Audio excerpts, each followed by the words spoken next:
Bismillahirrahmanirrahim. Assalamualaikum warahmatullahi wabarakatuh. Alhamdulillah, anak-anakku semua semoga dalam keadaan sehat. Hari ini kita akan belajar mapel IPA tentang perkembangbiakan tumbuhan. Di sini ada perkembangbiakan secara generatif. Sebelum kita memasuki perkembangbiakan secara generatif, sebaiknya kita mengetahui dulu apa itu tentang perkembangbiakan. Perkembangbiakan makhluk hidup itu adalah salah satu ciri makhluk hidup.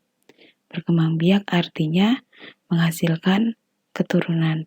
Jadi, tumbuhan itu juga menghasilkan keturunan, tidak hanya manusia dan hewan. Nah, di sini tumbuhan juga mengalami perkembangbiakan, yaitu dibagi dua.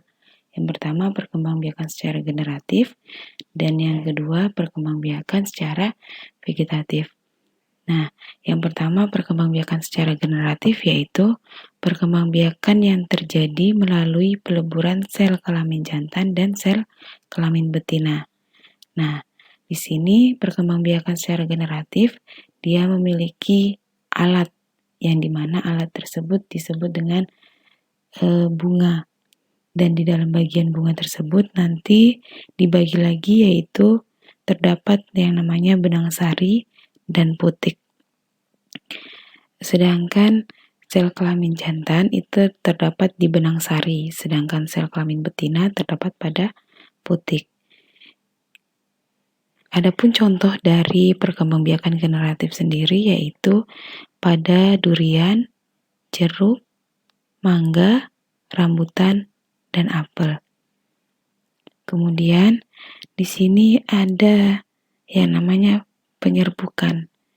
Di dalam tumbuhan generatif ini terdapat yang namanya penyerbukan. Yang pertama itu penyerbukan secara sendiri, penyerbukan tetangga, penyerbukan silang, dan penyerbukan bastar. Kemudian selanjutnya ke perkembangbiakan secara vegetatif. Perkembangan secara vegetatif yaitu perkembangbiakan yang terjadi tanpa melalui peleburan sel kelamin jantan dan sel kelamin betina.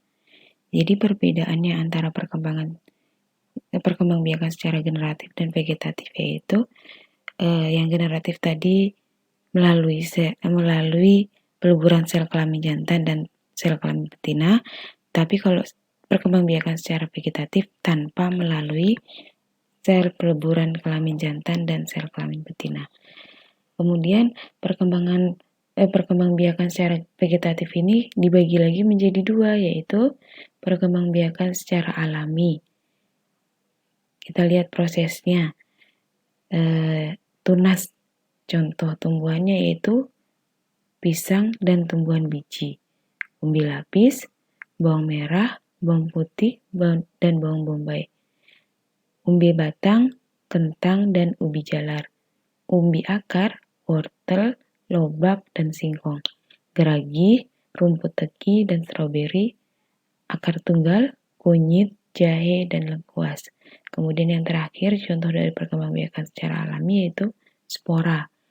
Spora contohnya lumut dan paku sarang burung.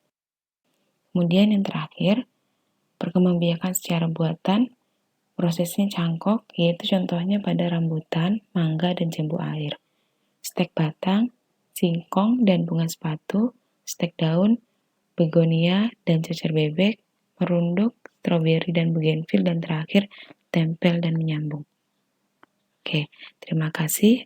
Assalamualaikum warahmatullahi wabarakatuh.